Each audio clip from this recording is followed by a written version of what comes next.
I want you to understand that there will be no one who witnesses this, what you call tape, and hears these words, who has not already been in communication with me, who I will not guide to hear these words. And yes, that means that everything in the human mind that the human mind has ever created is used by the love of God as the very stepping stones that must bring the whole of creation back into remembrance of perfect union.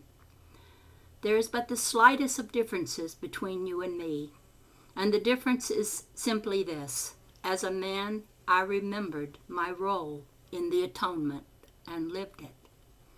And the only difference between us seems to be a difference of time, but not of quality of our being, for we are equal. And there is but one curriculum to master, and it is given unto you to have the freedom to decide when you will learn it. But the choice is not yours, whether or not to learn it. The time comes very quickly, and some of you know what I am talking about, in which this curriculum will be mastered, will be learned very, very quickly, and more quickly as more and more learn it. And why? Because of miracles. Miracles indeed shorten the need for time itself. And you are miracle workers. You are the presence of light in this world, as everyone is. But while time yet seems to continue, it is given unto you to be the demonstration of one who has allowed correction to come to their mind, so that they can see no longer a fearful world, that they see no longer separation between themselves and others, that they see only but the presence of the face of Christ. And indeed miracles are given to you to be extended and expressed through you. And the awakened Son of God looks upon every moment of every day, and if miracles aren't occurring, he pauses and takes a deep breath and allows correction to come to his mind. He doesn't try to fix it. He gives it to the Holy Spirit. For the awakening Son of God knows that every moment is miraculous when that mind abides in the presence of love. I want to share with you in this hour that there is indeed a grand orchestration occurring. Where does it occur? In a mind outside of yours? Not at all. For if you would well receive it, from the moment of that first thought of separation, already the Father has healed that separation. And time is but the enactment of separation and its healing.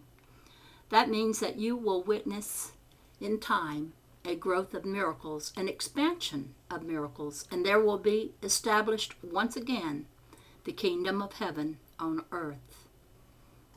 Is that the end of the journey? Hardly, but it is the correction of an unhappy dream into a very happy one, in which no longer shall be seen judgment and fear and doubt and anger and distrust. Indeed, brotherhood of man. And when the sun is reawakened in all minds, the light of Christ will shine so brightly that even this world, having completed its purpose, shall be dissolved in light and shall be seen no more.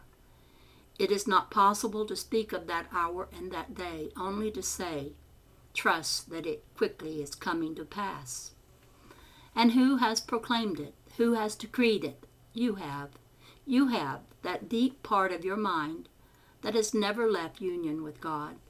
That deep part of your mind that is the mind of Christ has already collaborated with all minds to bring about the healing and the atonement. Do I come then to bring the atonement to you? Hardly.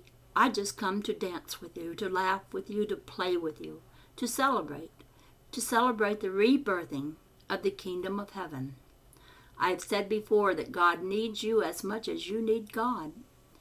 Can you truly come to understand that? That light which seeks to be reborn and expressed even in the field of time requires your willingness to be reborn. Precious friends, All power is given unto you. All power under heaven and earth is given unto the holy and only begotten, and sacred and beautiful child of God, to be restored, to be remembered, to be the light that lights all worlds. And the hour is come, and the time is upon us. The time is set aside all fears, to set aside all fears, all doubts. The time to allow yourselves to remember the melody of an ancient song that seems to have been forgotten. In truth, though, it seems to you that perhaps only a small part of the melody has stayed with you. In reality, the whole of it is within you even now. A song and a melody that speaks of perfect peace. A song and a melody that speaks of power and grace, of comfort and compassion. And a song that speaks of passion itself, the passion to be the one through whom a new vision can be restored to the mind of mankind. Oh, indeed, I have well watched everyone in this room be touched by vision, a vision that seems to transcend what the small part of your mind can comprehend. And all of you know what it's like to set your dreams aside, to set aside vision, because you have been fearful of not having the ability to bring it about. But you can understand that the orchestration that is occurring requires that you be willing to give birth to your visions, the part of the vision given unto each and every one of you.